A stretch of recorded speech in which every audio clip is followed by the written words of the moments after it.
স্বাগত জানাচ্ছি ইংলিশ সেন্টারের সাথে আছি হুমায়ুন কবির। অনেক অনেক ভালো লাগছে আবার আপনাদের হাস্যোজ্জ্বল মুখগুলো দেখতে পেয়ে। আজকে কারেকশনের দ্বিতীয় পার্টটি নিয়ে আলোচনা করব, সাথেই থাকুন।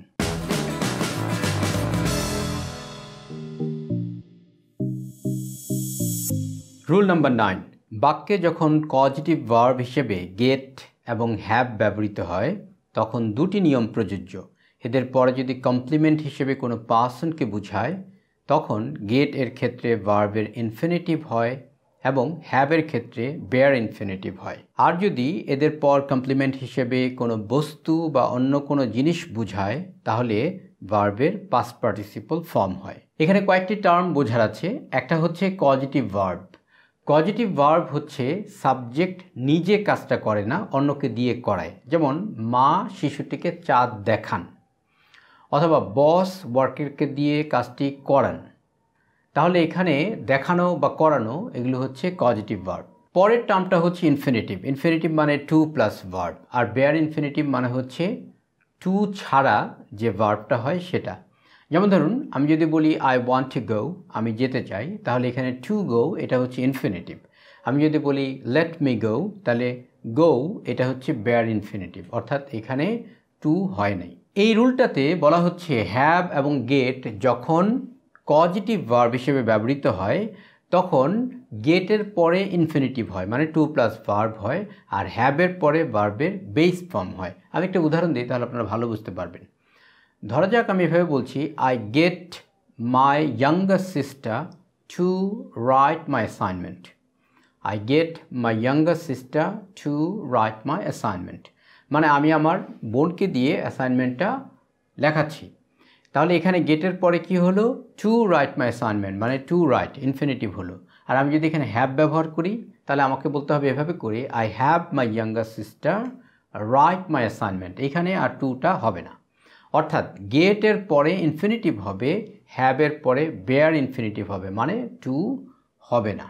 আর যদি কমপ্লিমেন্ট হিসেবে বস্তুবাচক কোনো বিষয় আসে সেই ক্ষেত্রে ভার্বের পাস্ট পার্টিসিপল ফর্ম হবে। যেমন ধরুন I get the assignment completed, এটুকু বলে ছেড়ে দিতে পারেন। আবার বলতে পারেন I get the assignment completed by my sister, অথবা আপনি বলতে পারেন I have the assignment completed by my sister, অথবা I have the assignment completed. এই প্রশ্নটা এসেছিল পল্লী বিদ্যুতায়ন বোর্ড সহকারী সচিব বা পরিচালক প্রশাসন 2013 সালে। বলছে point out the correct one, অর্থাৎ সঠিক যেটা সেটাকে পয়েন্ট আউট করতে বলেছে, মানে বের করতে বলেছে। He got the work done. দেখুন he got the work done মানে তিনি কিন্তু এই কাজটা করেন নাই, তিনি অন্য কাউকে দিয়ে করিয়েছেন। তার মানে এই গটটা হচ্ছে কজিটিভ ভার্ব। সুতরাং এখানে যদি বস্তুবাচক হয় তাহলে ভার্বের পাস্ট পার্টিসিপল ফর্ম হবে পরেরটা, তাহলে এটা ঠিকই আছে। হি গট দ্য ওয়ার্ক, এটা ওয়ার্কটা বস্তুবাচক, এটা ব্যক্তিবাচক নয়। সুতরাং এখানে ভার্বের পাস্ট পার্টিসিপল ফর্ম হবে, তার মানে এই নাম্বারটা ঠিক আছে। বি নাম্বারে বলছে he got the work to be done, to বির এখানে কোনো দরকার নাই, সুতরাং এটা হবে না।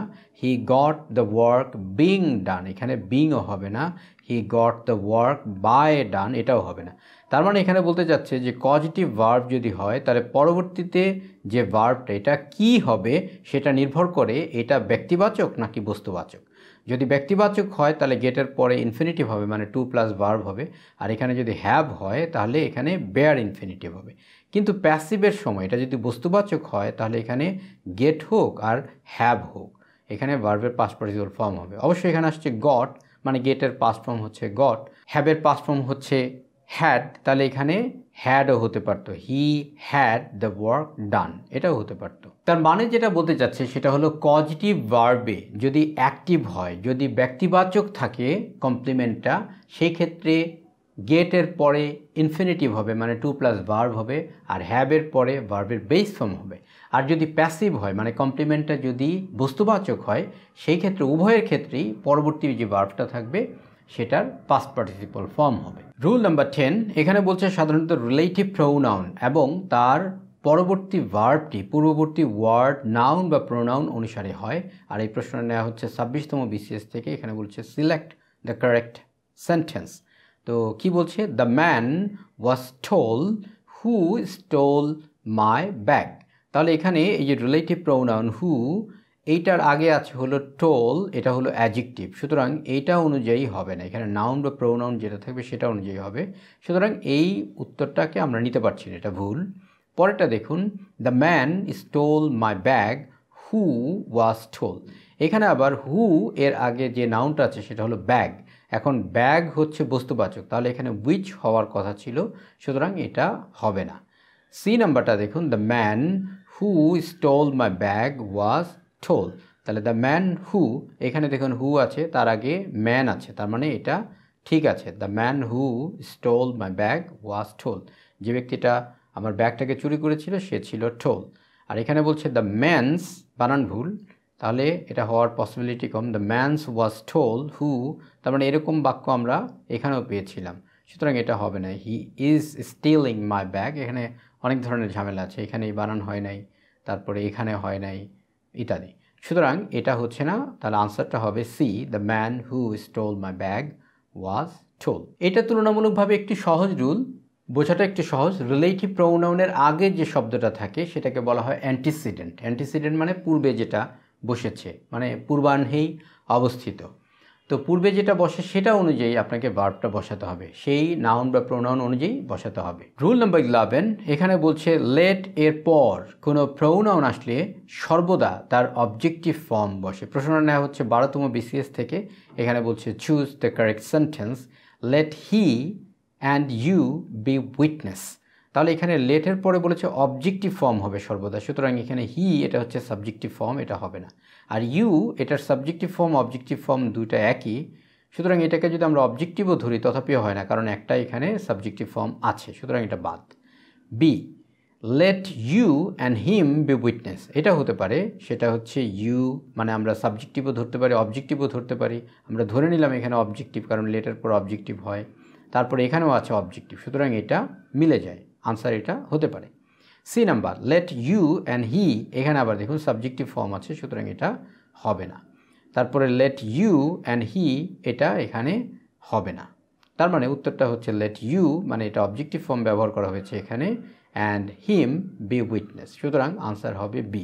এখানে আরেকটা জিনিস আমরা শিখতে পারি, সেটা হচ্ছে একই সেন্টেন্সের মধ্যে যদি তিনটা পার্সন থাকে, first person, second person, third person, তাহলে সিরিয়ালটা কি হবে? সিরিয়ালটা হবে প্রথমে সেকেন্ড পার্সন, তারপরে থার্ড পার্সন, তারপরে ফার্স্ট পার্সন।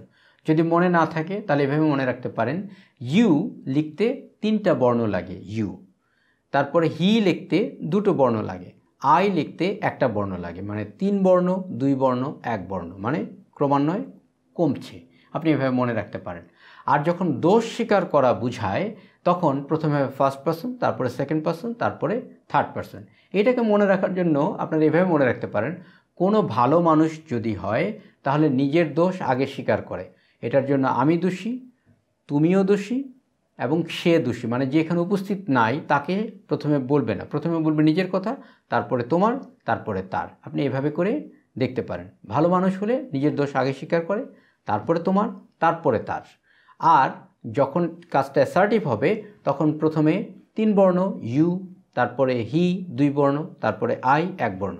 এভাবে করে মনে রাখতে পারেন। বিভিন্ন বই বিভিন্নভাবে এগুলোকে এক্সপ্লেইন করে, আমার এভাবে করে মনে রাখতে সুবিধা হয়, আমি এভাবে করে মনে রাখি।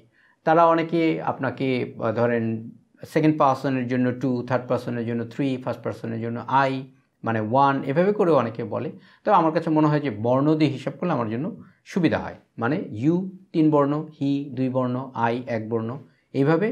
আর ভালো মানুষ হলে নিজের দোষ আগে স্বীকার করে, সুতরাং আমি দোষী, তুমি দোষী এবং সে দোষী, এভাবে করে মনে রাখতে পারেন। রুল নাম্বার 12, এখানে বলছে একই সেন্টেন্সে বিভিন্ন ওয়ার্ডের সাথে অ্যাপ্রোপ্রিয়েট প্রেপোজিশন ব্যবহৃত হয়, অর্থাৎ একটিমাত্র প্রেপোজিশনে সকল ওয়ার্ডের ক্ষেত্রে প্রযোজ্য নাও হতে পারে। অর্থাৎ এখানে বলছে কিছু কিছু শব্দ আছে যার পরে একটা প্রেপোজিশন নিয়ে ওই শব্দটার অর্থ প্রকাশ করা হয়। সেই ক্ষেত্রে যদি আপনার 2টা ভার্ব আপনি ব্যবহার করেন আর 2টা ভার্বই যদি তারপরে একটা করে প্রেপোজিশন গ্রহণ করে, সেই অ্যাপ্রোপ্রিয়েট প্রেপোজিশনটা আপনাকে ব্যবহার করতে হবে, অর্থাৎ 2 জায়গাতেই ভার্বের পরে প্রেপোজিশন ব্যবহার করতে হবে। প্রশ্নটা নেওয়া হচ্ছে 23তম BCS থেকে। এখানে বলছে identify the correct sentence, she had faith in and Hopes for the future. তাহলে শি হ্যাড ফেইথ ইন, এখানে বলেছে ফেইথ তারপরে ইন। আমরা জানি ফেইথ ইন মানে কোনো কিছুতে বিশ্বাস থাকা, অ্যান্ড হোপস মানে তার প্রত্যাশা ছিল ফর দ্য ফিউচার। তার মানে এখানে 2টা প্রেপোজিশন হয়েছে, এখানে ইন, এখানে ফর। তথাপি ওই সেন্টেন্সটা কারণ ফেইথের পরে ইন বসে, আর হোপস মানে প্রত্যাশা করা যেটা, সেইখানে আপনার ফর বসে, hope for the better, hope for the best এরকম আমরা বলি। তাহলে হোপ এখানে প্লুরাল বলেছে, হোপস ফর দ্য ফিউচার, সুতরাং এই বাক্যটা ঠিক আছে। বি নাম্বারটা দেখুন, she had faith and Hopes for the future. তাহলে এখানে আবার ইন কেটে দিয়েছে, শুধু ফেইথ দিয়ে অর্থটা হয় না, ফেইথের পরে ইন লাগবে, সুতরাং এটা হচ্ছে না। She had faith and Hopes in the future, তাহলে ইন দ্য ফিউচার এটা তো হলোই না, কারণ এখানে ফিউচার বোঝাতে হোপের পরে ফর হবে, সুতরাং এটা এখানেও প্রেপোজিশন নাই, এখানেও ভুল, সুতরাং এটা হবে না। She had faith and of Hopes in future, সুতরাং এটাও হবে না, এখানে আপনার ইন নাই আর এখানে অব হোপস বলেছে, সুতরাং এটা হবে না। তাহলে এখানে আনসার হবে she had faith in and Hopes for the future, এই নাম্বার। রুল নাম্বার 13, এখানে বলছে কোনো সেন্টেন্সে ইন্টারোগেটিভ ক্লজ অ্যাড হতে চাইলে তা অ্যাফার্মেটিভ ফর্মে হয়। এই রুলটা বেশ গুরুত্বপূর্ণ একটি রুল। এখানে বলা হচ্ছে যেটা, সেটা হচ্ছে একই সাথে দুইটা ইন্টারোগেটিভ কখনো বসবে না। যেমন ধরেন আমি যদি বলি do you know what is his name, তাহলে এটা ভুল। এখানে হবে do you know what his name is. কেন? কারণ একই সাথে দুইটা ইন্টারোগেটিভ করা যাবে না। প্রথমে যেহেতু ইন্টারোগেটিভ হয়েছে, পরেরটা ইন্টারোগেটিভ হবে না, পরেরটা অ্যাসার্টিভ টাইপের হবে, এটাই এখানে বলছে। তবে এখানে সাধারণত আমরা ভুল করে থাকি, আমরা স্পোকনে অনেক সময় ভুল করে থাকি, এই স্ট্রাকচারটা ইভেন লেখার সময় অনেক সময় ভুল করে থাকি।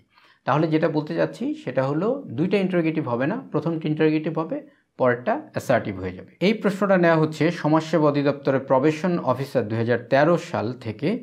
Which of the following is grammatically correct, কোনটা গ্রামেটিক্যালি কারেক্ট? প্রথমটা বলছে do you know where does he live. তাহলে দেখুন এখানে দুইটা প্রশ্ন করছে, একটা হচ্ছে ডু ইউ নো আর একটা হলো ওয়্যার ডাজ হি লিভ, সুতরাং এটা হবে না, এটা ভুল।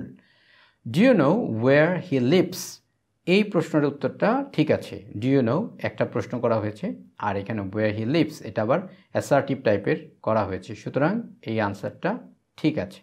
Do you know where does he lives, এখানে আবার লিভস দিয়েছে, আবার এখানে আগে ডাজ এনেছে, তার মানে এটাও ভুল, তারপরে এটাও আরেক ভুল, যে দুইবার প্রশ্ন করার চেষ্টা করা হয়েছে। Do you know he lives where, এখানে জাস্ট ওয়্যারটাকে এখানে এনে বসানো হয়েছে শেষে, সুতরাং এটা হবে না, উত্তর হবে তাহলে বি নাম্বার। তার মানে এখানে যেটা বলতে চাচ্ছে সেটা হলো দুইটা আপনার কোয়েশ্চেন একই সাথে হবে না, প্রথমটা কোয়েশ্চেন হবে আর পরেরটা অ্যাসার্টিভ টাইপের হবে, সেজন্য এখানে হবে do you know where he lives. Rule number 14, কিছু লেটিন কম্পারেটিভ ওয়ার্ড আছে, যেমন junior, senior, inferior, ulterior, exterior ইত্যাদি। এসব শব্দের পূর্বে মোর হয় না এবং পরে দেন না হয়ে টু হয়। এই প্রশ্নটা নেওয়া হচ্ছে অষ্টম বেসরকারি প্রভাষক নিবন্ধন 2012 সালের এই প্রশ্নটি। এখানে বলছে which one is the correct sentence. I am more senior to Rahim, এখানে মোর সিনিয়র, এই সিনিয়র শব্দের আগে মোর বসে না, সুতরাং এটা হবে না। আই এম সিনিয়র দেন রহিম, তাহলে এখানে দেন হবে না, কারণ এই সিনিয়র জুনিয়র এগুলোর পরে টু হয়। আই এম সিনিয়র টু রহিম, তার মানে এটা উত্তরটা সঠিক আছে। আই এম মোর সিনিয়র দেন রহিম, তাহলে এখানে দুইটাই ভুল, মোরও ভুল আর দেন এটাও ভুল, সুতরাং আনসারটা হবে I am senior to Rahim. এখানে কিছু শব্দ আপনাকে মুখস্থ করতে হবে, যেমন ধরুন জুনিয়র, সিনিয়র, সুপারিয়র, ইনফেরিয়র ইত্যাদি। এই শব্দগুলোর পরে দেন হয় না, এগুলোর পরে টু হয়। আরেকটা হলো এগুলোর আগে কম্পারেটিভ করার জন্য মোর ব্যবহার করা হয় না, শুধুমাত্র ওই শব্দটাই ব্যবহার করবেন, যেমন I am senior to you, I am junior to you ইত্যাদি এরকম। রুল নাম্বার 15, ফাঁসি দেওয়া অর্থে হ্যাং এর পাস্ট এবং পাস্ট পার্টিসিপল ফর্ম হ্যাংড, মানে হ্যাং, হ্যাংড, হ্যাংড, এবং ঝুলানো অর্থে হাং, মানে হ্যাং, হাং, হাং। আবার ডুবে যাওয়া অর্থে ব্যক্তির ক্ষেত্রে ড্রাউন এবং বস্তুর ক্ষেত্রে সিঙ্ক। এই রুলটাতে যেটা বলছে সেটা হচ্ছে ফাঁসি দেয়া এবং ঝুলানো এই দুইটারই ভার্ব হচ্ছে হ্যাং। তবে ফাঁসি দেওয়া বুঝালে সেখানে পাস্ট ফর্ম হবে হ্যাংড, মানে ইডি যুক্ত হবে, পাস্ট পার্টিসিপল ফর্মও হবে হ্যাংড। আর ঝুলানো বলতে যদি বোঝায় সেক্ষেত্রে হবে হ্যাং, হাং, HUNG হাং, আর পরেরটা হবে হাং, HUNG হাং। এই প্রশ্নটা নেওয়া হচ্ছে 11তম BCS থেকে। এখানে বলছে choose the correct sentence. He had been hanged from murder. এই সেন্টেন্সটা আমরা নিতে পারছি না, কারণ এখানে প্যাসিভ আছে, ঠিক আছে, কিন্তু হাং এটা হলো ঝুলানো, এটার বানান হয় নাই, এটা বলেছে হলো হাংড, মানে এই হাং থেকে এখানে আবার ইডি যুক্ত করেছে। আরেকটা হচ্ছে এখানে বলেছে ফ্রম মার্ডার, মানে মার্ডার থেকে তাকে ঝুলানো হয়েছিল, এটা কোনো অর্থ দিল না আসলে। He has been hanged for murder, এখানেও দেখুন সবই ঠিক ছিল, হি হ্যাজ বিন মানে প্যাসিভ করা হয়েছিল, আবার এখানে বলা হয়েছে কি হাংড, এই বানানটা ঠিক নেই, আদারওয়াইজ ফর মার্ডার সেটা ঠিক ছিল। হি ওয়াজ হ্যাংড ফর মার্ডার মানে তাকে ফাঁসি দেওয়া হয়েছিল, ফর মার্ডার মানে সে অন্য কাউকে মার্ডার করেছিল সেজন্য তাকে ফাঁসি দেওয়া হয়েছিল। সুতরাং এইটা ঠিক আছে, কারণ ফাঁসি দেওয়ার যে বানানটা সেটা হচ্ছে হ্যাংড। আর এখানে হি ওয়াজ হাংড ফর মার্ডার, এখানে আবার ওই ঝুলানোর সাথে আবার ওই ইডি যুক্ত করে দেওয়া হয়েছে, তার মানে এটাও হবে না, উত্তর হবে সি। এই প্রশ্নটা নেওয়া হয়েছে আনসার ও ভিডিপি অধিদপ্তরের সার্কেল অ্যাডজুটেন্ট 2015 সালের এই প্রশ্নটি। এখানে বলছে হুইচ ওয়ান ইজ কারেক্ট, কোনটা correct. The ship was drowned in the ocean, তার মানে এখানে ড্রাউন্ড বলেছে, ড্রাউন তো হয় ব্যক্তির ক্ষেত্রে, সুতরাং এটা হবে না। The ship sunk in the ocean, শিপটা ডুবে গিয়েছিল ওশানে, এটা পাস্ট ফর্ম করেছে, সিঙ্কের পাস্ট ফর্ম হচ্ছে সাঙ্ক, সুতরাং এটা হতে পারে। The ship goes under the ocean, শিপটা পানির নিচে তলিয়ে গিয়েছিল বা পানির নিচে চলে গিয়েছিল। তাহলে একদিক থেকে অর্থগতভাবে মনে হতে পারে ঠিক আছে, কিন্তু এরকম কোনো এক্সপ্রেশন ইংলিশে নাই, এভাবে করে বলে না, সুতরাং এটা হবে না। শুধু অর্থগতভাবে ট্রান্সলেশন করলেই কিন্তু এটা কোনো ফলাফল দিবে না, ইংরেজিতে যেভাবে করে বলে বা লেখে সেটাই আমাদের ফলো করতে হবে, সুতরাং এটা হচ্ছে না। The ship was sunk in the ocean, তাহলে এটা আবার প্যাসিভে করেছে, এই বি নাম্বার করেছে অ্যাক্টিভে আর সি নাম্বার করেছে প্যাসিভে, উত্তরটা হবে B, the ship sunk in the ocean, এটা এই প্যাসিভটা হবে না। প্রশ্ন হলো কেন? এখন অ্যাক্টিভ আর প্যাসিভের কনসেপ্টটা কি? সাবজেক্ট যদি ভার্বের কাজটা করতে পারে, ভার্বের তো একটা অ্যাকশন থাকে, সেই অ্যাকশনটা যদি পারফর্ম করতে পারে তাহলে সেটা হয় অ্যাক্টিভ, আর সাবজেক্ট যদি ভার্বের যে অ্যাকশনটা সেটা যদি পারফর্ম করতে না পারে তাহলে হয় প্যাসিভ। এখন এখানে প্রশ্ন আসতে পারে যে শিপ এইটা কি এই ডুবে যাওয়ার কাজটা করতে পারে, মানে শিপ কি স্বেচ্ছায় ডুবে যায়? এখন শিপ তো আর স্বেচ্ছায় ডুবে যায় না। এখন পাল্টা আরেকটা প্রশ্ন করা যেতে পারে, শিপ কি কেউ ডুবিয়ে দিয়েছিল, মানে যে শিপটা ডুবে গিয়েছিল সেটা কি কেউ ডুবিয়ে দিয়েছিল? সেরকমও তো না, তাহলে এটা কোনভাবে হবে? তাহলে তো এটা মানে কোনো দিকেই যাচ্ছে না, না অ্যাক্টিভে যাচ্ছে না প্যাসিভে যাচ্ছে। বিষয়টা হচ্ছে অনেক বিষয়ই আছে যেগুলো আপনার কখনোই প্যাসিভ অনুযায়ী করা হয় না, যেমন কেউ মরতে চায় না, তথাপিও এটাকে সবসময় আপনার অ্যাক্টিভে ব্যবহার করা হয়। এখন কোনো ব্যক্তি কি মরতে চায় না, তাহলে ব্যক্তি ওই কাজটা করছে না, তথাপিও এটা অ্যাক্টিভে হয়, হি ডাইড। আবার কেউ বলে যে আমি অ্যাক্সিডেন্ট করেছিলাম, তাহলে অ্যাক্সিডেন্ট কেউ স্বেচ্ছায় করতে চায় না, তথাপি এটা অ্যাক্টিভে হয়। তো এই শিপ যদিও সে স্বেচ্ছায় ডুবতে চায় না, তথাপিও এটা অ্যাক্টিভই হবে, তাহলে এটার ওয়ে অফ এক্সপ্রেশন দেখতে হবে। আর প্যাসিভে একদমই করা যাবে না সেরকম না, প্যাসিভে করা যাবে কখন? ধরা যাক কোনো একটি শিপ কোম্পানি চালাকি করে তার শিপ ডুবিয়ে দিয়েছে স্বেচ্ছা করে, মানে স্বেচ্ছায় ডুবিয়ে দিয়েছে ইচ্ছা করে, ওই যাতে বিমার টাকা আপনার আদায় করতে পারে, এরকম হয়। অনেকে বলে যে টাইটানিকের পেছনে এরকম একটি কনস্পিরেসি থিওরি আছে যে বিমার টাকা আদায়ের জন্য টাইটানিককে স্বেচ্ছায় ডুবিয়ে দেওয়া হয়েছিল, তারা জানতো যে এই টাইটানিকের মধ্যে ফল্ট আছে, তো তারপরে তারা বিমার টাকার জন্য সে টাইটানিককে ডুবিয়ে দেওয়া হয়েছিল। হোয়াটএভার, যদি এরকম হয় সেক্ষেত্রে আপনি প্যাসিভ করতে পারেন, দ্য শিপ ওয়াজ সাঙ্ক, মানে বা দ্য কোম্পানি যদি নাও বলেন তাহলে আপনি বলতে পারেন the ship was sunk for insurance gain, এরকম বলতে পারেন, বা টু গেইন দ্য ইন্স্যুরেন্স মানি, তাহলে সেই ক্ষেত্রে আপনি প্যাসিভ করতে পারেন। বাট ইউজুয়ালি আমরা যেটাকে বুঝাই যে শিপ বা লঞ্চ ডুবে গিয়েছিল, এখানে দৈবভাবে ডুবে গিয়েছিল, এখানে কেউ এটাকে স্বেচ্ছায় বিমার টাকা আদায় করার জন্য বা কোনো মানুষ মারার জন্য এটাকে ডুবিয়ে দেয় নাই, সেরকম অর্থে এটা অ্যাক্টিভ হবে। যাই হোক, কারেকশনের উপর আরও কিছু এক্সারসাইজ সলভ করার আমার ইচ্ছা আছে, আর যেগুলো বেশি একটু কঠিন মনে হবে সেগুলোই আমি সলভ করার চেষ্টা করব। আর এর বাইরেও আপনাদের অন্য কোনো টপিকে যদি আপনাদের কোনো ইন্টারেস্ট থাকে সেগুলো আপনারা কমেন্টে আমাকে লিখতে পারেন, আমি সেগুলোর উপর ভিডিও করার চেষ্টা করব। ভিডিওটি ভালো লেগে থাকলে একটি লাইক দিন, চ্যানেলটিকে সাবস্ক্রাইব না করা থাকলে কাইন্ডলি চ্যানেলটিকে সাবস্ক্রাইব করুন। পরিশেষে দেশকে ভালোবাসুন, বিশ্ব মানবতার কল্যাণে অবদান রাখুন।